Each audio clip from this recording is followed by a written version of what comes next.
السلام علیکم ناظرین.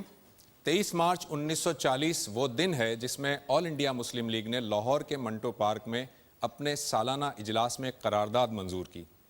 یہ قرارداد پاکستان کہلاتی ہے اور اسی کی مناسبت سے ہم 23 مارچ کو ہر سال اس قرارداد کی یاد میں تہوار مناتے ہیں. اس قرارداد کی یاد میں چھٹی ہوتی ہے اور یہ پاکستان کا ایک قومی دن تصور کیا جاتا ہے. اس قرارداد کی بنیاد پر آل انڈیا مسلم لیگ نے مسلمانوں کے لیے علیحدہ وطن کی جد و جہد کا آغاز کیا، تحریک کا آغاز کیا، اور 7 برس کے اندر یہ تحریک اپنی کامیابی تک پہنچی. آج ہم گفتگو کریں گے یوم پاکستان اور ریاست کے تصور کے حوالے سے، اور یہ جاننے کی کوشش کریں گے کہ اس قرارداد کے خد و خال کیا تھے اور اس میں جو نظریہ پیش کیا گیا وہ نظریہ کیا تھا، اور آج پاکستان میں وہ نظریہ کس حد تک موجود ہے، امپلیمنٹڈ ہے، اور اگر نہیں ہے تو اس کی کیا وجوہات ہیں. میرے ساتھ تشریف رکھتے ہیں جناب جاوید احمد غامدی صاحب، اور اس کے ساتھ ساتھ ہمارے ساتھ جو اسٹوڈنٹس ہیں ان سے بھی ہم سوالات لیں گے اسی مناسبت سے. جاوید صاحب، سب سے پہلے میں یہ جاننا چاہوں گا کہ نظریہ پاکستان کی حقیقت ہے کیا، جو کہ جس سے تحریک کا آغاز ہوا؟ یہ آپ جانتے ہیں کہ ایک زمانہ وہ رہا ہے جس میں مملکتیں حاکم اور محکوم کے تعلق سے وجود پذیر ہوتی تھی. ریاست کی اگر آپ ابتدائی تاریخ کا مطالعہ کریں تو یہ قبائل تھے جو اپنے شیخ مقرر کر لیتے تھے، اور قبیلے کا ایک نظم بھی وجود میں آ جاتا تھا.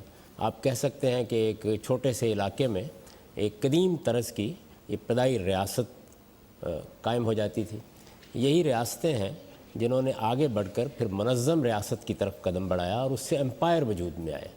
یہ جو بڑے بڑے امپائر ہیں، جیسے ساسانی سلطنت ہے، جیسے رومی سلطنت ہے، بعد میں عباسیہ، بعد میں امویہ سلطنت قائم ہوئی، یہ جتنی بڑی بڑی سلطنتیں ہیں ان میں لوگوں کے ساتھ جو تعلق پیدا ہوتا تھا وہ حاکم اور محکوم کا تعلق تھا، اور یہ عام طور پر فتوحات کی بنیاد پر قائم ہوتی تھیں. یعنی کوئی قوم، کوئی گروہ، کوئی قبیلہ، کوئی فرد وہ اپنی عسکری طاقت کے ذریعے سے کسی علاقے پر یا مختلف اقوام پر یا مختلف ملکوں پر قبضہ کر لیتا تھا اور بعض اوقات بڑی بڑی سلطنتیں قائم کر لیتے تھے. چنانچہ آپ اس زمانے کی فتوحات کا جب ذکر پڑھتے ہیں تو آپ اسکندر کا ذکر پڑھتے ہیں، آپ اور اس طرح کے بہت سے فاتحین کا ذکر دیکھتے ہیں کہ جنہوں نے بہت بڑے بڑے علاقوں کو روند ڈالا، بڑی بڑی حکومتیں قائم کی. اور یہ حکومتیں ظاہر ہے کہ حاکم اور محکوم کے تعلق سے قائم ہوتی تھی. اس میں جو بادشاہ یا حکمران ہے یا فاتح ہے وہ جس چیز کو کہتا ہے کہ یہ قانون ہے وہی قانون قرار پا جاتی تھی. یہ معاملہ برطانوی سلطنت تک رہا ہے، یعنی یہ کوئی زیادہ پرانی بات نہیں ہے. برطانوی سلطنت وہ آخری سلطنت تھی جس کے بارے میں یہ کہا جاتا تھا کہ اس سلطنت میں سورج غروب نہیں ہوتا، اور یہ آپ کو معلوم ہے کہ اس وقت کی دنیا کے بہت بڑے حصے تک وہ سلطنت پھیلی ہوئی تھی. مشرق وسطیٰ کے بہت سے علاقوں میں تھی، ہندوستان میں تھی، مشرق بعید میں تھی، آسٹریلیا میں جا کے قائم ہو گئی، کینیڈا میں قائم ہو گئی، امریکہ میں قائم ہو گئی. یعنی یہ بہت بڑی سلطنت تھی دنیا کی، اور یہ آخری سلطنت تھی جس میں حاکم اور محکوم کے تعلق سے لوگ ایک منظم ریاست کی صورت میں رہتے تھے. یہ چیز پہلی دوسری جنگ عظیم کے بعد مزمل ہونا شروع ہوئی، اور اس محلال کے زمانے میں دنیا میں بہت سی فکری تبدیلیاں بھی آئیں. ان میں سے 2 بڑی بنیادی چیزیں ہیں جو اس وقت گویا ایک عالمی فکر کی حیثیت اختیار کر گئی تھی. ان میں سے ایک چیز یہ تھی کہ اب حاکم اور محکوم کے تعلق کی بجائے لوگوں کی رائے سے حکومتوں کو قائم ہونا چاہیے. وہ برابر کے شہریوں کی حیثیت سے شریک ہوں اور وہ اپنے حکمرانوں کا انتخاب کریں. گویا جمہوریت کو ایک اصول کے طور پر تسلیم کیا جانے لگا. یہ آپ جانتے ہیں، یہ بات آپ فرما رہے ہیں دوسری جنگ عظیم کے بعد. پہلی دوسری جنگ عظیم کے زمانے میں یہ چیز بڑی نمایاں ہونا شروع ہو گئی.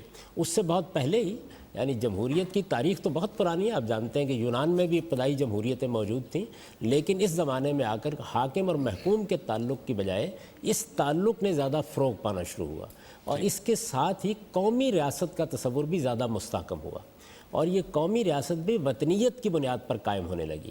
یعنی ایک علاقے میں جو لوگ رہتے ہیں وہ سارے کے سارے مل کر ایک قوم بن جاتے ہیں، اور اس لحاظ سے حق خود ارادی کا ایک اصول بھی تسلیم کر لیا گیا. یہ 2 چیزیں ہیں جو پس منظر میں رہنی چاہیے. یہ پس منظر ہے جس میں ہندوستان میں یہ مسئلہ سامنے آ گیا کہ اب برطانیہ کو یہاں سے رخصت ہونا ہے. ایک عظیم سلطنت اپنے سارے ساز و سامان کے ساتھ اپنے وطن روانہ ہونے والی ہے. ہندوستان کو آزاد کر دیا جائے گا. اب ہندوستان اگر آزاد ہوگا تو کس اصول پر آزاد ہوگا؟ یعنی ایک اصول تو یہ ہو سکتا تھا کہ پہلے سے یہاں کوئی سلطنت قائم تھی آپ نے ان کو یہ سپرد کر دیا۔ مثال کے طور پر اب دیکھیے کہ جب ملیشیا آزاد ہوا، ملیشیا تو اس وقت خیر اس نام سے موجود ہی نہیں تھا، ملایا آزاد ہوا، تو وہاں بہت سی بادشاہتیں موجود تھیں، انہی بادشاہتوں کو اقتدار منتقل کر دیا گیا۔ ہندوستان کی صورت یہ تھی کہ یہاں ایک طرف برطانوی ہند تھا جس میں انگریز براہ راست حکومت کر رہے تھے، اور دوسری طرف سینکڑوں کی تعداد میں ریاستیں بھی موجود تھیں۔ تو کوئی ایسا فارمولہ کہ جس میں پورے ہندوستان کا اقتدار منتقل کیا جا سکے وہ نہیں بنایا جا سکتا تھا، اور یہ بات بالکل واضح ہو گئی تھی کہ دنیا میں ایک فکری تبدیلی آ گئی ہے، لہٰذا اب جمہوری اصولوں کی بنیاد پر ہندوستان کا نظم منتقل ہوگا۔ جمہوری اصولوں پر جب نظم منتقل ہوگا تو اس کا ایک لازمی نتیجہ یہ نکلے گا کہ یہاں ہندو اکثریت میں تھے، حکومت انہی کے پاس چلی جائے گی۔ یہ پس منظر ہے جس میں یہ سوال پیدا ہوا کہ مسلمان اپنی ایک تہذیب رکھتے ہیں، اپنی ایک ثقافت رکھتے ہیں، اپنا ایک علمی پس منظر رکھتے ہیں، اپنی ایک تاریخ رکھتے ہیں، ان کی کچھ مذہبی روایات ہیں، ان کے رہن سہن کے معاملات میں بہت سے اختلافات ہیں، وہ اپنا ایک قانونی نظام بھی رکھتے ہیں۔ یہ تمام چیزیں ہندوستان میں جب ہندوؤں کی اکثریت کی بنیاد پر ایک ریاست قائم ہوگی تو کس طرح محفوظ رکھی جا سکیں گی؟ یہ بنیادی سوال ہے جو مسلمانوں کی قیادت کے سامنے تھا۔ محمد علی جناح نے اس زمانے میں، جن کو ہم نے بعد میں قائد اعظم کہا، انہوں نے اپنے 14 نکات پیش کیا۔ آپ کو معلوم ہے کہ 14 نکات میں یہی چیزیں تھیں جن کو واضح کرنے کی کوشش کی گئی تھی کہ کہیں ایسا نہ ہو جائے کہ مسلمانوں کی تہذیب، ثقافت، روایات، رسوم، رواج، ان کا مذہب، اسی طریقے سے ان کی زبان اور بہت سی دوسری چیزیں اکثریت رون ڈالیں، ان کو کوئی خطرہ لاحق ہو جائے، وہ آہستہ آہستہ مسلمانوں سے چھین لی جائے۔ یہ گویا ایک خود حفاظتی کا جذبہ ہے جس کے تحت یہ چیز لوگوں کے سامنے لائی گئی کہ کوئی معاہدہ ہونا چاہیے، یعنی کوئی سوشل کانٹیکٹ وجود میں آنا چاہیے دونوں قوموں کے درمیان جو دو بڑی قومیں ہیں، اور اس میں سب سے پہلے یہ مقدمہ قائم کیا گیا کہ مسلمان یہاں کوئی بکھری ہوئی چھوٹی سی اقلیت نہیں ہے، کوئی مائنارٹی نہیں ہے، وہ ایک بڑی اکثریت ہے، اور بعض جگہوں کے اوپر ان کی اکثریت یعنی پورے علاقوں میں ہے، جیسے شمال مغربی ہندوستان میں، جس طرح مشرقی ہندوستان میں۔ تو ان دونوں جگہوں پر تو خاص طور پر مسلمانوں کی بہت بڑی اکثریت بھی تھی۔ تو یہ ظاہر ہے کہ ایک قوم کہی جا سکتی ہے، ایک قوم جو اپنی شناخت رکھتی ہے، جو اپنی تہذیب رکھتی ہے، جو اپنی روایات رکھتی ہے، جو اپنا مذہب رکھتی ہے، جس کے اپنے رہن سہن کے آداب ہیں۔ یہ صورتحال ہے جس میں قائد اعظم نے یہ کہا کہ مسلمان ہندوؤں کی اکثریت کو اپنے اوپر ڈومینیٹ کرتے ہوئے برداشت نہیں کریں گے۔ وہ کوئی محض ایک اقلیت نہیں ہے، وہ ایک قوم ہے اور اپنی پوری روایات اور شناخت کے ساتھ ایک قوم ہے، لہٰذا ان کے قومی حقوق کا تحفظ ہونا چاہیے۔ تو پہلے مرحلے میں صرف اتنی بات کہی گئی کہ اس تحفظ کا کوئی راستہ نکالا جائے۔ اس کے لیے بہت سے فارمولے زیر بحث آئے کہ کس طریقے سے ہندوستان کا نظم چلایا جائے گا۔ ان کو دونوں فریقوں سے منوانے میں کامیابی نہیں ہوئی، یعنی پے در پے ناکامیاں ہوئیں۔ اس میں جو باتیں مسلمانوں کی طرف سے کہی گئیں ان کو عام طور پر ہندوؤں کی قیادت نے قبول نہیں کیا۔ ہندوؤں کی قیادت اس وقت کانگریس کے ہاتھ میں تھی، تو کانگریس کے لیڈر بہت سی چیزوں پر تنقید بھی کرتے رہے، قبول کرنے کے لیے تیار بھی نہیں ہوئے۔ پھر ایک بڑا کردار اس میں مہاتما گاندھی کی شخصیت نے بھی ادا کیا۔ وہ اصل میں سیاست میں مذہب کو لے آئے تھے، اور مذہبی روایات، مذہبی تلمیحات، وہ خود بھی اپنے آپ کو مسٹر گاندھی کے بجائے مہاتما کہلوانا پسند کرتے تھے۔ یہ چیز بھی قائد اعظم کے لیے بہت زیادہ گریز کا باعث بنی۔ آپ کو معلوم ہے کہ ایک خاص اجلاس میں جب انہوں نے یہ کہا مسٹر گاندھی، اور لوگوں نے اس کے اوپر بہت ہنگامہ کیا اور یہ چاہا کہ وہ مہاتما گاندھی کہیں، لیکن وہ اس کے لیے تیار نہیں ہوئے اور وہاں سے اٹھ کر چلے آئے۔ تو یہ صورتحال تھی جس نے ایک کشمکش پیدا کر دی۔ مسلمانوں نے اپنی حفاظت کے لیے کچھ اقدامات تجویز کیے، ان کو کانگریس قبول کرنے کے لیے تیار نہیں ہوئی۔ بڑھتے بات یہاں تک پہنچ گئی کہ پھر مسلمانوں نے یہ محسوس کیا کہ اب شاید اس کے سوا کوئی چارہ نہیں ہے۔ عملی حل یہی ہو سکتا ہے کہ ہندوستان کے ان علاقوں میں جہاں مسلمان اکثریت میں ہیں وہاں ان کا ایک قومی وطن قائم کر دیا جائے، اور اس لحاظ سے ہندوستان دو حصوں میں تقسیم ہو جائے۔ چنانچہ یہ چیز ہے کہ جس کو قرارداد پاکستان میں بڑے ابتدائی انداز میں بیان کیا گیا۔ ظاہر ہے کہ یہ سب چیزیں ایک دن میں نمایاں نہیں ہو جاتی۔ میں نے آپ سے عرض کیا ہے کہ خود قائد اعظم متحدہ ہندوستان کے حامی تھے، بلکہ اس کے سفیر کہے جاتے تھے۔ انہوں نے ابتدا میں یہی کوشش کی کہ ہندوستان کے جو آئین وجود میں آئے گا اس کے دائرے میں مسلمانوں کے حقوق کی کوئی راستہ نکالا جا سکے۔ وہ جب اس میں کامیاب نہیں ہوئے اور مسلمانوں کا اعتماد ان کو حاصل تھا تو انہوں نے اسی کو ایک عملی حل کی حیثیت سے پیش کیا، اور بتدریج مسلمانوں کے ہاں جو قیادت موجود تھی وہ پسپا ہوتی چلی گئی۔ پہلے تو مسلمانوں کی قیادت مولانا ابوالکلام آزاد کر رہے تھے۔ مولانا ابوالکلام آزاد کا نقطہ نظر اس سے بالکل مختلف تھا۔ وہ سمجھتے تھے کہ ہندوستان کو یہاں پر یہ جو دو ڈیفرنٹ قسم کی جو لیڈرشپ تھی، پولیٹیکل اور ریلیجیس، اس کو کیسے لے کے چل رہی تھی یہ یہ دیکھیے یہ نہیں ہے کہ مولانا ابوالکلام آزاد محض کوئی ایک مذہبی رہنما تھے، وہ ایک سیاسی رہنما تھے، اور ایک سیاسی رہنما کی حیثیت سے وہ کانگریس کے پلیٹ فارم پر مسلمانوں کی رہنمائی کر رہے تھے۔ ان کا نقطہ نظر یہ تھا اس معاملے میں کہ اس میں کوئی گھبرانے کی بات نہیں ہے، نہ ہمیں اپنے حقوق کے لیے کوئی اس طرح کے نکات منوانے ہیں۔ ایک جمہوری معاشرہ قائم ہوگا اور ہم اپنی صلاحیت کی بنیاد پر ایک قومی وطن میں اپنی حیثیت منوا لیں گے۔ یہ ایک نقطہ نظر ہے، اس کو آپ کہہ سکتے ہیں کہ یہ زیادہ امید پر مبنی ہے یا اس میں زیادہ نظری پہلو پیش نظر ہے، لیکن قائد اعظم کے سامنے جو صورتحال تھی وہ مسلمانوں کی نفسیات، مسلمانوں کی ذہنی کیفیت، مسلمان جس پس منظر میں ایک طویل عرصے سے دنیا پر حکومت کرتے رہے تھے، چنانچہ وہ بار بار اگر آپ ان کی تقریریں سنیں تو وہ یہ کہتے ہیں کہ مسلمان کبھی بھی اس برتری کو قبول نہیں کریں گے، نفسیاتی طور پر قبول نہیں کریں گے، اور اس طرح ہندوستان میں مستقلاً ایک کشمکش رہے گی۔ لہٰذا عملی حل یہی ہے، یعنی ایک پریکٹیکل حل ہے جو انہوں نے پیش کیا، وہ یہی ہے کہ ایک الگ ریاست بنا دی جائے۔ یہ ریاست ایک قومی ریاست ہوگی، مسلمانوں کی قومی ریاست، ادھر ہندوستان میں ہندوؤں کی ایک قومی ریاست وجود میں آ جائے گی، اس میں بھی کچھ اقلیتیں ہوں گی، اس میں بھی کچھ اقلیتیں ہوں گی، اور یہ ریاست وطن کے تصور پر ہوگی، یعنی جس میں قومیت کی بنیاد وطن ہوگا۔ یہ چیز ہے کہ جس کو بنیاد بنا کر پاکستان کا نظریہ پیش کیا گیا، اسی کو بنیاد بنا کر ہندوستان تقسیم ہوا، اور اسی کی بنیاد پر پاکستان کے دونوں حصے وجود میں ہیں۔ جاوید صاحب، آپ نے فرمایا، ابوالکلام آزاد صاحب کے بارے میں فرمایا کہ وہ پولیٹیکل وہ بھی ویو رکھتے تھے، لیکن ایک ہم دیکھتے ہیں کہ مذہبی لیڈرشپ بھی موجود تھی اور جس کا پوائنٹ آف ویو تھوڑا سا ڈیفرنٹ تھا۔ تو میں یہ جاننا چاہ رہا ہوں کہ پولیٹیکل لیڈرشپ میں اور جو مذہبی لیڈرشپ ہے اس کے ڈفرینس، مطلب کیا ڈفرینس تھا، بنیادی کیا فرق تھا دونوں میں؟ جو مذہبی لیڈرشپ اس وقت موجود تھی وہ زیادہ تر جمعیت علماء ہند کے پاس تھی، اور جمعیت علماء ہند کے جو بڑے لوگ تھے، خود مولانا ابوالکلام آزاد بھی جمعیت علماء ہند کے سربراہ رہے، یعنی ان کی ایک مذہبی حیثیت بھی تھی۔ وہ پھر کانگریس میں چلے گئے، تب ان کی ایک سیاسی حیثیت نمایاں ہوئی۔ تو جو تمام جمعیت علماء ہند کے اکابر تھے یا بڑے لیڈر تھے یا رہنما تھے، وہ زیادہ تر علماء تھے۔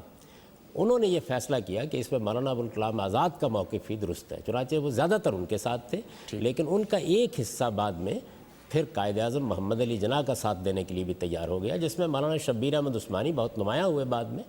تو ایک حصہ، زیادہ تر لوگ وہی تھے کہ جنہوں نے کانگریس کے نقطہ نظر کو یا مولانا ابوالکلام آزاد کے نقطہ نظر کو زیادہ صحیح سمجھا، اور وہ نقطہ نظر میں نے آپ سے عرض کر دیا، وہ یہ تھا کہ متحدہ ہندوستان میں ہمیں کوئی خطرہ نہیں ہے، ہم بہت بڑی طاقت رکھتے ہیں، کئی صوبوں میں ہماری حکومتیں ہوں گی، ہم ہندوستان کی اس سرزمین پہ اپنا حق رکھتے ہیں، اگر ہم کوئی الگ ملک بناتے ہیں تو اس کے نتیجے میں بہت سے مسلمان یہاں رہ جائیں گے، لہٰذا ہمیں اپنی متحدہ قوت کے ساتھ یہیں رہنا چاہیے اور جمہوری اصول پر اس وطن میں اپنے حقوق کی حفاظت کرنی چاہیے۔ یہ ان کا نقطہ نظر تھا، اور ادھر یہ نقطہ نظر تھا کہ یہ جو صورت بن رہی ہے اس میں مسلمانوں کی تہذیب، ثقافت، روایات، رسوم، مذہب، ان کی زبان، ان سب چیزوں کو خطرات لاحق ہو جائیں گے، اس کی حفاظت کا کوئی بندوبست ہونا چاہیے، اس کے لیے کوئی دستوری حقوق قائم ہونے چاہیے، اگر یہ ملتے ہیں تو بہت اچھی بات ہے، نہیں ملتے تو پھر ہمیں ایک الگ ملک بنا دینا چاہیے۔ یہ بڑی سادہ سی بات ہے جس کو بعد میں ہم نے بہت زیادہ نظری بنانے کی کوشش کی ہے، ایک سادہ مقدمہ ہے جس کی بنیاد پر پاکستان کی تحریک اٹھی۔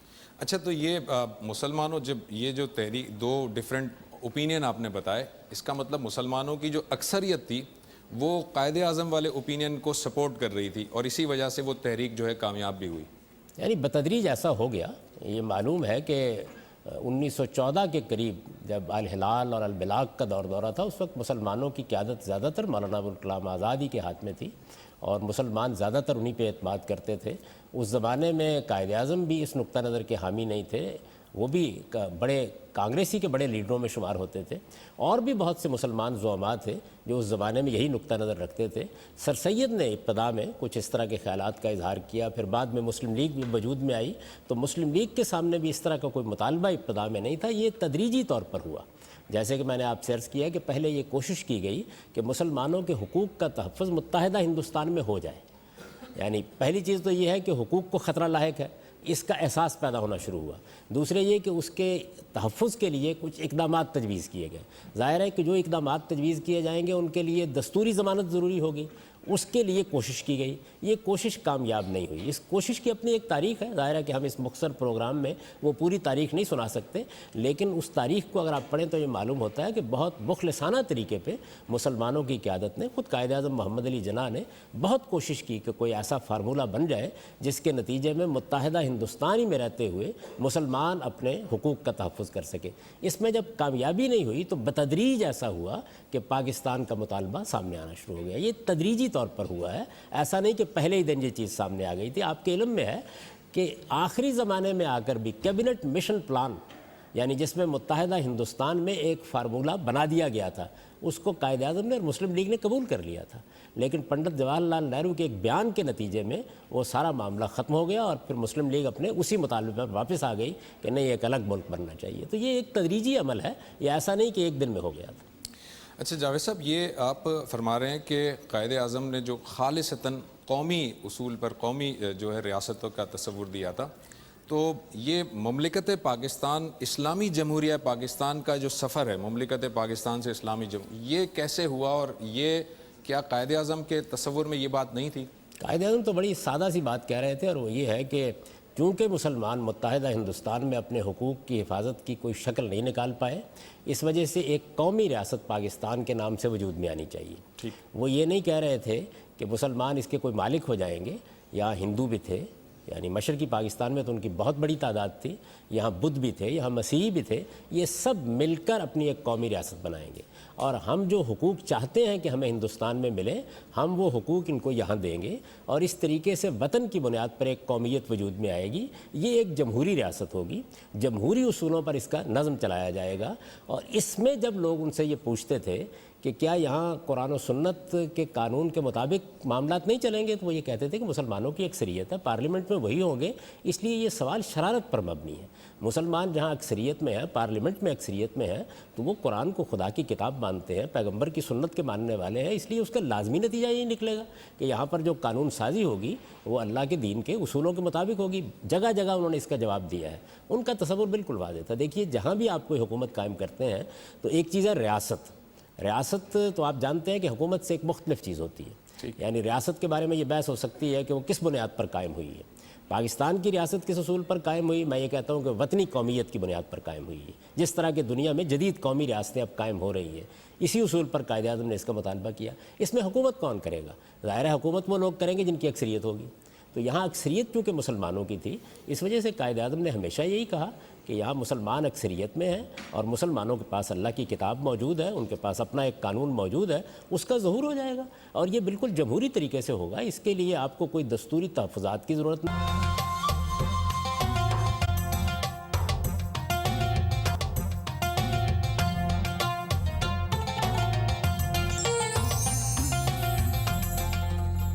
اس کا ظہور ہو جائے گا، اور یہ بالکل جمہوری طریقے سے ہوگا۔ اس کے لیے آپ کو کوئی دستوری تحفظات کی ضرورت نہیں ہے۔ پاکستان تو بنا ہی اس اصول پر تھا کہ چونکہ یہاں مسلمانوں کی اکثریت ہے، تو وہ اپنے مذہب، اپنی روایات، اپنے رسوم، اپنی ثقافت کے ساتھ جیسے زندگی بسر کرنا چاہتے ہیں کریں۔ تو اگر مسلمان چاہیں گے کہ ان کی پارلیمنٹ میں اسلام کی روشنی میں قانون سازی ہو، تو چونکہ ان کی اکثریت ہے، ان کے راستے میں کوئی رکاوٹ نہیں ہوگی۔ یہ سادہ بات ہے جو قائد اعظم نے کہی۔ ٹھیک ہے، یہاں کوئی کویشچن ہے کسی کا؟ السلام علیکم، میرا نام خاور مغل خان ہے۔ میرا کویشچن یہ ہے کہ پاکستان جو کہ ایک اسلامک اسٹیٹ ہے، اس کا نام بھی اسلامی جمہوریہ پاکستان ہے، تو آپ کیا سمجھتے ہیں کہ پاکستان کے قوانین اور آئین کو تبدیل کرنے کی ضرورت ہے کہ اس کو اسلامی بنایا جا سکے؟ ہمارے ہاں اس وقت ہمارے آئین میں بہت سی اسلامی دفعات لکھ دی گئی ہیں، قرارداد مقاصد کو آئین کا حصہ بنایا جا چکا ہے، بہت سے قوانین اسلام کے نام پر یہاں نافذ ہو چکے ہیں۔ تو اس وجہ سے وہ کیا چیز ہے کہ جس کی مزید ضرورت باقی رہ گئی ہے؟ آپ نے خود بتا دیا کہ نام بھی اسلامی جمہوریہ پاکستان ہے۔ جاوید صاحب، اس کے ضمن میں یہ پوچھنا چاہوں گا کہ قائد اعظم کا یہ اوپینین تھا کہ یہاں پر اکثریت مسلمانوں کی ہوگی اور وہ جیسے چاہیں گے اس طرح سے فیصلہ ہو جائے گا۔ ظاہر ہے کہ اسلام، اگر وہ مسلمان ہیں تو وہ اسلام کی بنیاد پر فیصلے کریں گے۔ اگر یہاں پر اس وقت اکثریت ہے اور وہ اکثریت مملکت پاکستان کے بجائے اسلامی جمہوریہ پاکستان کو پریفر کر رہی ہے، تو آپ کی رائے، آپ نے جو اکثر اپنی رائے کا ذکر کیا ہے، آپ فرماتے ہیں کہ ریاست کا کوئی مذہب نہیں ہونا چاہیے۔ وہ ریاست کا کوئی مذہب نہیں ہونا چاہیے آپ کی رائے ہے، لیکن یہاں کے جمہور کا یہ فیصلہ ہے کہ یہ اسلامی جمہوریہ پاکستان ہونا چاہیے، تو پھر کیا پرابلم ہے؟ جمہور کے فیصلے کی بنیاد پر ریاست کی نوعیت طے نہیں کی جا سکتی۔ اس کی وجہ یہ ہے کہ کسی ریاست کو یا تو آپ اس اصول پر قائم کریں گے کہ ایک بہت بڑی اکثریت نے یا ایک قوم نے یا ایک گروہ نے یا ایک طبقے نے اس کو فتح کر لیا ہے، تو پھر تو آپ کو حق حاصل ہے کہ آپ فاتح ہیں، جو کچھ آپ کی زبان سے نکلے گا وہی دستور ہے، وہی قانون ہے۔ جاوید صاحب، دیکھا جائے تو ایک طرح سے فتح ہی کیا نا ہم نے، انڈیپینڈنس جو انگریزوں سے لی۔ نہیں، ایسا نہیں ہے۔ دیکھیے، بات یہ ہے کہ ہندوستان کی تقسیم کا فیصلہ کرایا آپ نے، ہندوستان کی آزادی کی جنگ لڑی گئی، یعنی یہ کوشش کی گئی کہ ہندوستان انگریزوں سے آزاد ہو جائے۔ آزادی کی بنیاد کیا تھی؟ جمہوریت۔ یعنی لوگوں کو حق ملنا چاہیے کہ وہ فیصلہ کریں. وہی جمہوریت ہی تو کہہ رہی ہے. لوگوں نے، میں وہی عرض کر رہا ہوں نا کہ لوگوں نے فیصلہ کیا کہ وہ اپنی ایک الگ مملکت بنائیں گے. ٹھیک ہے. اور یہ الگ مملکت جس اصول پر بنائی گئی اس کا میں نے پورا پس منظر آپ کو بتا دیا ہے. اب یہ ریاست کس نوعیت کی بنائی ہے آپ نے؟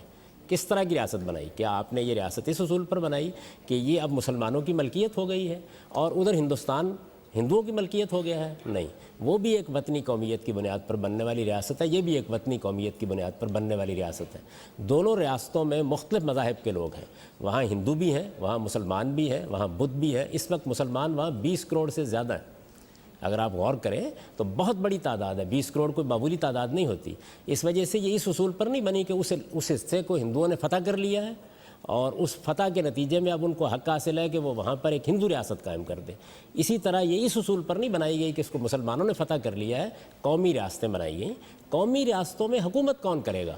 حکومت جمہور کرتے ہیں. یعنی جمہوریت کا اصول یہ ہے کہ حکومت کرنے کے لیے جس کو اکثریت ہے. دیکھیے ان دونوں کا فرق سمجھ لیں. ریاست پاکستان ہے، میں اس کا ایک شہری ہوں، آپ اس کے ایک شہری ہیں. ہم سب اس ریاست کے باشندوں کی حیثیت رکھتے ہیں، برابر کے حقوق کے ساتھ کھڑے ہیں. حکومت یہاں پیپلز پارٹی کی ہو سکتی ہے، مسلم لیگ کی ہو سکتی ہے، تحریک انصاف کی ہو سکتی ہے، کل کوئی اور جماعت حکومت کر سکتی ہے. حکومت کسی کی بھی ہو سکتی ہے. کوئی حکومت اپنا منشور لے کے آتی ہے. جب سیاسی پارٹیاں الیکشن لڑتی ہے تو وہ اپنا منشور پیش کرتی ہیں. ظاہر ہے کہ لوگ جس کی تائید کرتے ہیں وہ حکومت کرنے کا حق رکھتا ہے. وہ وہاں چاہتے ہیں کہ یہاں مسلمانوں کے جو قرآن مجید میں قوانین بیان کیے گئے وہ نافذ کیے جائیں. کریں نافذ، اس پہ کوئی رکاوٹ نہیں ہے. لیکن ریاست کی نوعیت طے کرنے کا کام جمہور کا نہیں ہے، وہ ریاست کے پورے باشندوں کا کام ہے. اور آپ کے علم میں ہونا چاہیے کہ جس موقع کے اوپر ریاست کی نوعیت طے کرنے کے لیے قرارداد پیش کی گئی تھی، کسی ایک غیر مسلم نے بھی اس کے حق میں ووٹ نہیں دیا تھا. 13 اس وقت غیر مسلم تھے آپ کی دستور ساز اسمبلی میں، ان میں سے کسی نے اس کے حق میں ووٹ نہیں دیا تھا. تو اس وجہ سے وہ چیز جو انصاف کے خلاف ہے میں اس کی تائید نہیں کر سکتا. مسلمان یہاں اکثریت میں ہیں، ان کو پورا حق ہے، بلکہ ان کا فرض ہے کہ وہ اپنی شریعت کے مطابق یہاں قانون سازی کریں.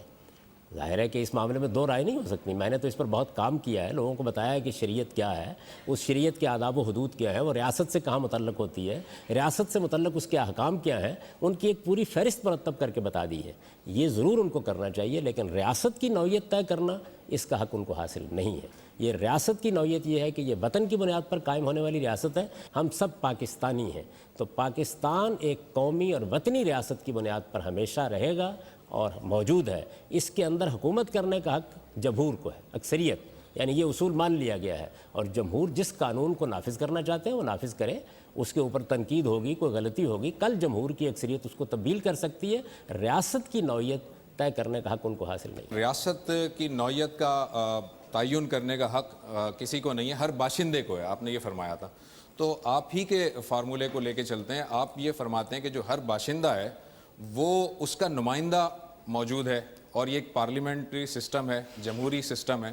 ہر باشندے کا نمائندہ وہاں موجود ہے اور وہ فیصلہ اگر کر رہے ہیں کہ اس ریاست کی نوعیت اسلامی جمہوریہ پاکستان ہونی چاہیے اور امرہم شورا بینہم والے پرنسپل پہ مان رہے ہیں، تو پھر یہ آپ کیوں فرما رہے ہیں کہ ریاست کو سیکولر ہی ہونا چاہیے ہر حال میں؟ میں نے تو یہ لفظ کبھی نہ استعمال کیا ہے، نہ میں اس کو استعمال کرنا کبھی پسند کرتا ہوں. میرے نزدیک ریاست کی نوعیت طے کرنے کا کام تاریخ کرتی ہے. آپ کون سی ریاست قائم کر رہے ہیں؟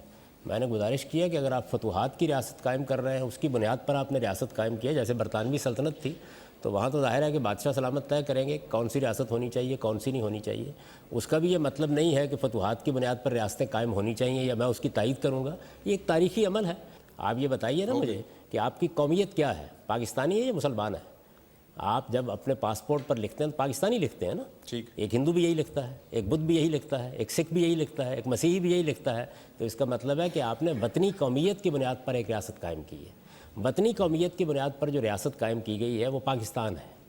اس کا نام آپ نے پاکستان رکھا. اس کا نام اسلامی جمہوریہ پاکستان ہے نا. جب آپ تحریک چلا رہے تھے اس کے بعد آپ کہتے ہیں ہم اس کا نام اب مذہب کے نام پر رکھنا چاہتے ہیں. تو یہاں بہت سے مذاہب کے لوگ ہیں، انہیں آمادہ کیجئے کہ وہ بھی اس کے لیے تیار ہو جائیں.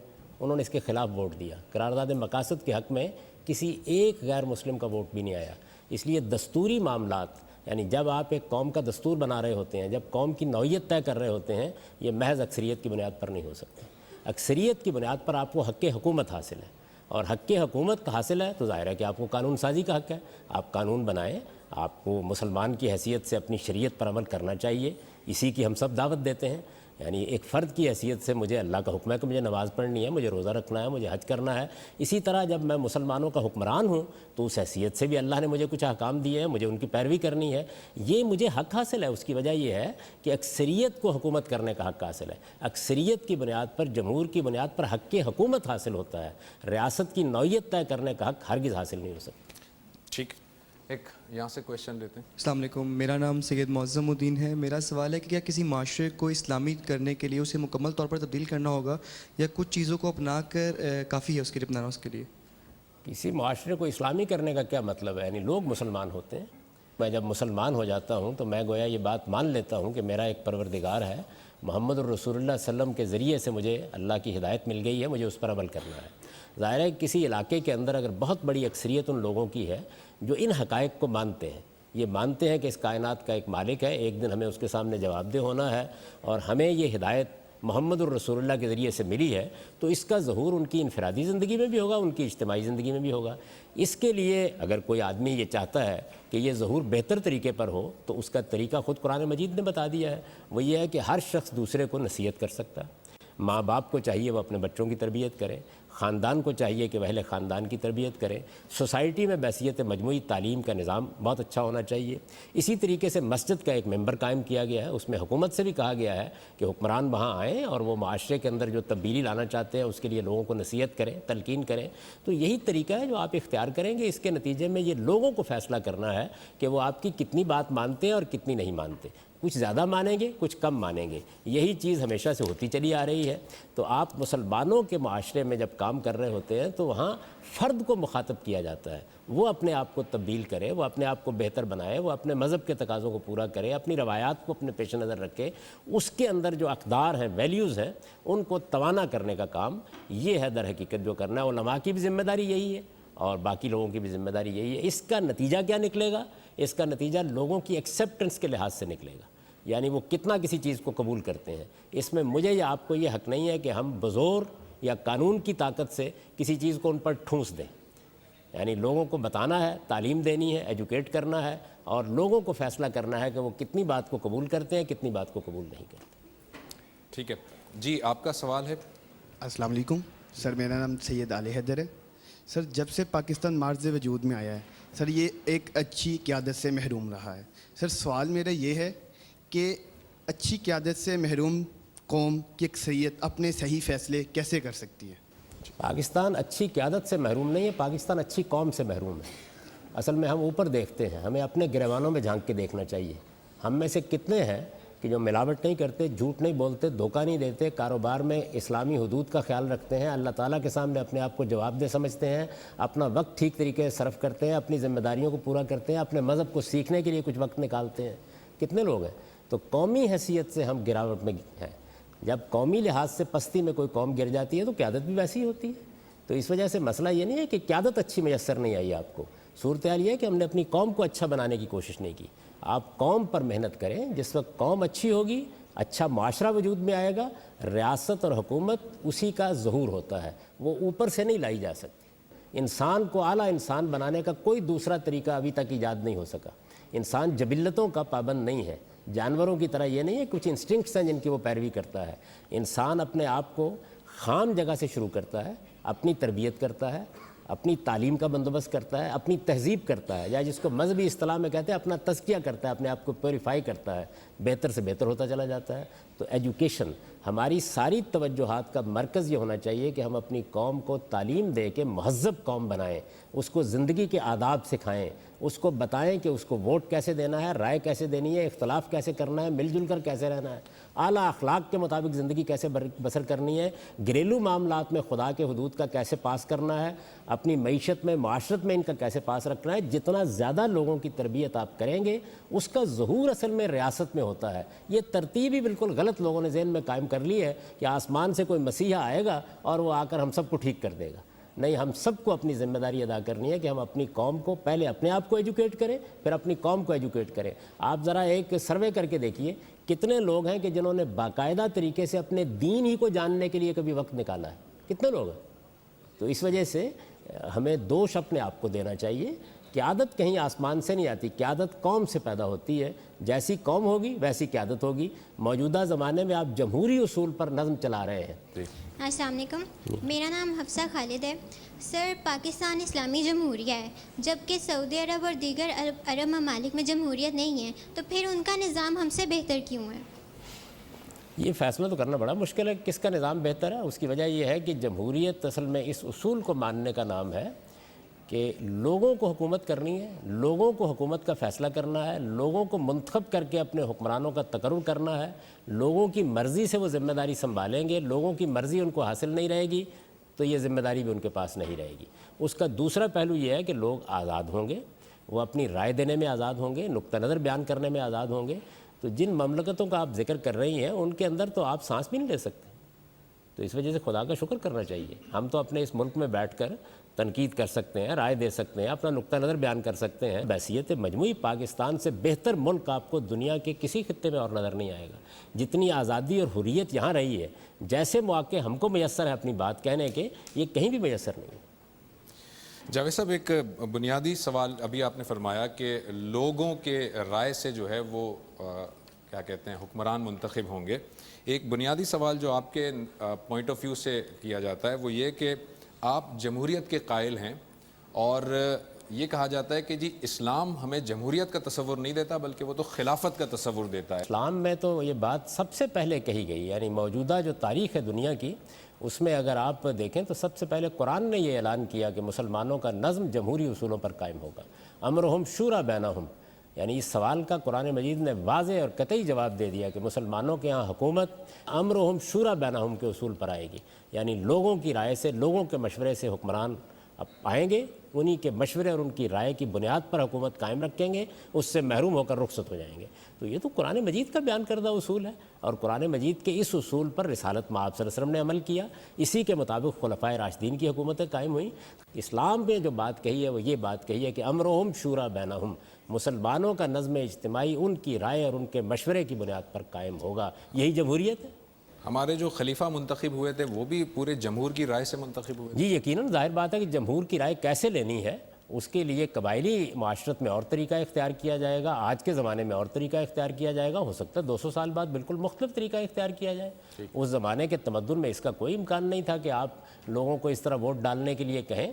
اس میں چونکہ قبائلی لیڈر موجود ہوتے تھے تو ان کے مشورے اور ان کی رائے کی بنیاد کے اوپر لوگوں کے فیصلے کیے جاتے تھے۔ یہی اس زمانے کا جمہوری طریقہ تھا۔ چنانچہ آپ دیکھیے آپ کے خلفائے راشدین بالکل اسی طرح منتخب ہوئے ہیں، اسی طریقے سے لوگوں نے ان پہ اعتماد کا اظہار کیا ہے، کوئی کو نہیں ہوا، کوئی جتھا نہیں منظم کیا گیا۔ سیدنا ابوبکر صدیق رضی اللہ عنہ اگلے دن ہتھیار باندھ کر نہیں آئے تھے، مسجد میں آ کے انہوں نے اعلان کیا تھا کہ یہ فیصلہ ہوا ہے، لوگوں نے اس کی تائید کی اور انہوں نے ان کے ساتھ وفاداری کا عہد باندھا۔ بالکل اسی طریقے سے آپ، اس وقت ہمارے پاس وقت نہیں ہوگا بلکہ میں یہ بتا سکتا ہوں کہ کس طرح جمہوری طریقے پہ مشورہ ہوا ہے، کیسے رائے دی گئی ہے، کیسے لوگوں نے اختلاف کیا ہے اور اس کے بعد انہوں نے بالکل جمہوری اصولوں پر فیصلے کیے۔ گویا جاوید صاحب لاسٹ نوٹ میں جاننا چاہوں گا، وقت ختم ہو رہا ہے، کہ جو جمہوری طریقہ ہے وہ اس پہ تو ڈیبیٹ ہو سکتی ہے کہ پروسیجر کیا ہے حکمرانوں کو منتخب کرنے کا، اس پہ تنقید بھی ہو سکتی ہے، تاہم فیصلہ جمہوری طریقوں سے ہی ہوگا۔ اصول یہ ہے کہ لوگوں کو فیصلہ کرنا ہے۔ دیکھیے نا، یہ سوال پیدا ہوتا ہے کہ حکمران کا تقرر کیسے ہوگا۔ ایک آدمی کہتا ہے ایک طبقے کو حکمرانی کا حق حاصل ہے، مثال کے طور پر قدیم یونانی فلسفی کہتے تھے کہ فلسفیوں کو یہ حق حاصل ہونا چاہیے، کوئی آدمی کہتا ہے علماء کے پاس ہونی چاہیے، کوئی اور بات کہتا ہے۔ اسلام یہ کہتا ہے، قرآن یہ کہتا ہے کہ نہیں، یہ فیصلہ لوگوں کو کرنا ہے۔ تو یہ بنیاد ہو گئی۔ اب لوگوں کو فیصلہ کرنے کے لیے آپ طریقہ کیا اختیار کریں گے، وہ زمانے اور حالات کے لحاظ سے ہوگا۔ آج ایک اختیار کیا جا سکتا ہے، کل دوسرا اختیار کیا جا سکتا ہے۔ میں آپ سے ایک صرف کوشچن کرنا چاہ رہی ہوں 1940 کے اس سے جو تحریک پاکستان میں، پاکستان کا مطلب کیا، لا الہ الا اللہ محمد رسول اللہ، تو اس کی روشنی میں تو پوچھنا چاہ رہی ہوں یہ کنٹروورسی کیا ہے؟ اب ہمیں غلط ہسٹری بتائی گئی ہے یا وہ غلط تھا؟ دیکھیے، جب عوام میں کوئی تحریک جاتی ہے اور وہاں نعرے کیا لگتے ہیں، وہ عوام جو بھی چاہے لگا لیں۔ آپ جانتی ہیں کہ جب تحریکیں چلتی ہیں تو اس میں لوگوں کے جذبات کو برانگیختہ کیا جاتا ہے، تو جذبات کو برانگیختہ کرنے کے لیے سب سے اچھی چیز مذہب ہے، اس لیے کہ مذہب کی بنیاد پر آپ لوگوں کے اندر ایک جذباتی کیفیت پیدا کر سکتے ہیں۔ کسی چیز کو سمجھنے کا بہترین طریقہ یہ ہے کہ جو لوگ اس موومنٹ کی قیادت کر رہے تھے، اور اس میں ظاہر ہے کہ سب سے ممتاز ترین حیثیت قائد اعظم محمد علی جناح کی ہے، ان کی تقریریں موجود ہیں، ان کی تحریریں موجود ہیں، ان کے مجموعے اس وقت شائع ہو چکے ہیں, آپ ان کو پڑھ لیجئے, وہ 2 ہی باتیں کہتے ہیں, کوئی ان کی زندگی کے پورے اس عمل میں کنٹرڈکشن نہیں آپ کو نظر آئے گی, 2 ہی باتیں کہتے ہیں. یہ جدید جمہوری اصولوں پر قائم ہونے والی ایک وطنی حکومت ہوگی, اس میں مسلمانوں کو اکثریت ہے اور مسلمان اپنے مذہب کے مطابق یہاں پہ قانون سازی کریں گے. یہ 2 باتیں کہتے ہیں. ٹھیک ہے, thank you very much Javed صاحب, آپ کا بہت شکریہ, آپ نے وقت نکالا. ناظرین, ہمارے پروگرام کا وقت ختم ہوا چاہتا ہے. اسکرین پر آپ کو ایک ای میل ایڈریس نظر آ رہا ہوگا, آپ اس ای میل ایڈریس کے ذریعے سے ہم سے رابطہ کر سکتے ہیں, اپنے سوالات ہمیں بھیج سکتے ہیں. آپ کے جو کویشچنز ہوں گے وہ ہم کسی اگلے پروگرام میں اس کو ٹیک اپ کریں گے, اور اگر کوئی اور ٹاپک جس پر آپ ڈیبیٹ سننا چاہتے ہیں تو اس سے بھی ہمیں ضرور آگاہ کیجیے گا, اس پر ہم کوئی پروگرام ضرور ارینج کریں گے. اگلے پروگرام تک کے لیے زبیر احمد کو اجازت دیجیے. اللہ حافظ.